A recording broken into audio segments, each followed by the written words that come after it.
Hello mga idol, ito nga pala si Freddy at ito ang pananaw ko sa mga security guard na inaabuso ng mga customer habang naka-duty.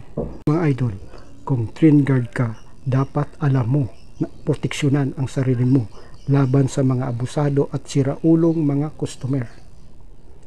Dapat alam mo kung anong mga kaso ang dapat mong isasampa laban sa kanila.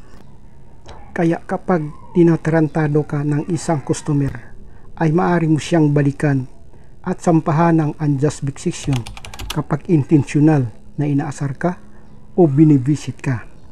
Coercion o threat kapag binantaan o tinatakot ka.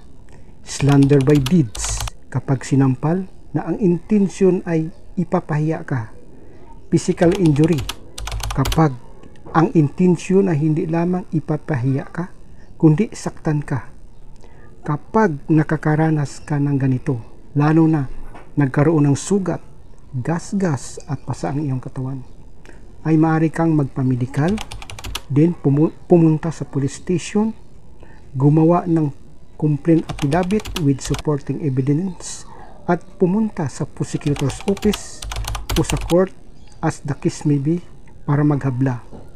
Kailangan nilang mananagot at magbayad sa mga perwisyo na kanilang ginagawa.